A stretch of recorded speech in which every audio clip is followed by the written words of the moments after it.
Parce que le Kingunza, c'est l'art de communiquer avec les divins par la danse mystique. Le Kingunza, c'est une branche de la tradition. Entre autres, il y a aussi d'autres danses. Aujourd'hui, les gens ont perdu le sens du vrai Kingunza. Ils pensent qu'être un Ngunza, c'est être un prêtre, c'est avoir une église. C'est archi faux. Le Ngunza, c'est celui qui est au milieu de la nature. Il ne peut pas se communiquer avec le créateur parce qu'il entre dans un bâtiment. Non. Le Ngunza reconnaît que tout ce qui est dans la nature est l'image du créateur. Toi, tu es une manifestation du créateur. L'arbre, c'est la manifestation du créateur. Un animal, c'est la manifestation du créateur. Voilà. Donc, ils ont tué tous les sages. Ils ont laissé des jeunes sans connaissance.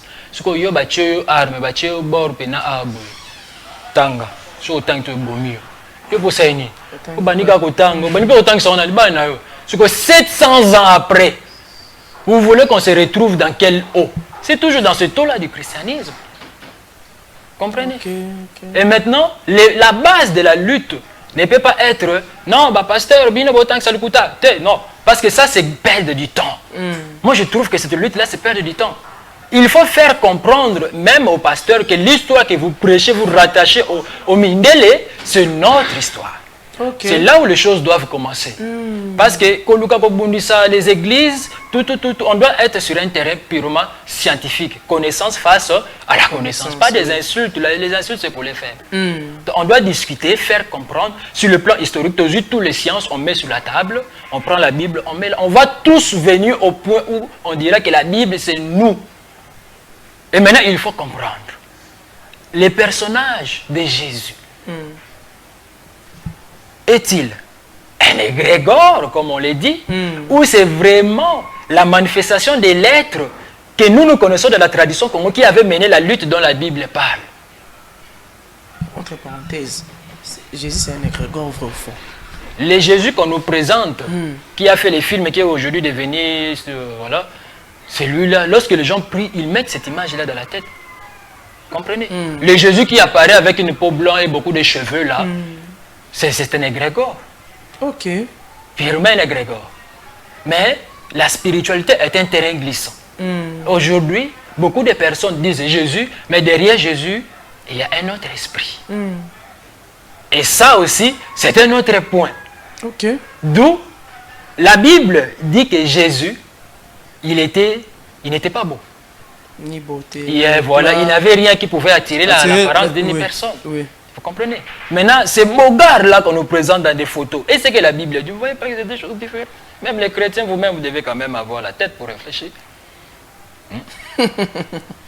La Bible dit autre chose. Parce que le problème de la Bible, ce n'est pas d'abord la Bible elle-même. L'interprétation de ceux qui prétendent avoir la connaissance biblique. Les mots de la Bible sont souvent clairs. Mais la personne va les sublimer. Va mettre ses piments et ses oignons pour que les gens adhèrent à sa vision. Parce que lorsque quelqu'un est dans la souffrance, il accepte tout ce qu'on lui dit. Et c'est le problème au fait du peuple, en particulier des Congolais. Vu qu'on est dans la souffrance, le diable prend les ailes. Et tout ce qu'on va vous enseigner, vous allez croire. Ainsi, nous avons plusieurs églises. Si nous avons une seule Bible, un seul maître, pourquoi pas tous les pasteurs devaient tous avoir une même église? C'est ça en fait le grand problème. Voilà pourquoi je dis que la Bible n'a pas les problèmes. Le problème, c'est l'interprétation de la Bible. Elle est mal présentée, mal interprétée. Voilà pourquoi on a plusieurs confusions. Parce que chacun interprète la Bible à sa façon. En tout cas, mais c'est ça. Merci vraiment pour tes interventions. Je sais qu'on aura le temps de vous rappeler à tout moment pour donner beaucoup plus de la lumière et puis des éclaircissements parce que je sens que vous maîtrisez ce que vous êtes en train de dire par rapport à beaucoup de gens que nous recevons ici. Moi, Bazo Lobama, ils n'ont pas vraiment l'exactitude de ce qu'ils disent, mais je dis félicitations parce que tu m'as un peu ouvert les yeux d'une autre manière. En tout cas, merci de nous avoir honorés. Votre dernier mot et puis on va se séparer parce que je veux vous rappeler encore le jeudi prochain pour qu'on ait vraiment beaucoup de temps de parler de ça. Ça va vraiment beaucoup nous aider. Ok. Bon. Tout ce que je peux dire aux Africains en général, au peuple congolais en particulier, cherchez à connaître vos racines parce qu'un arbre sans racines, c'est quelque chose qui ne vit pas, qui finit par mourir.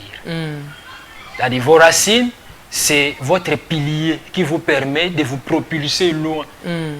Aujourd'hui, je donne un exemple. Les jeunes, ils ont une tenue traditionnelle, il y a des Nigériens. Mais vous avez votre propre tradition. Qu'est-ce qui fait ça?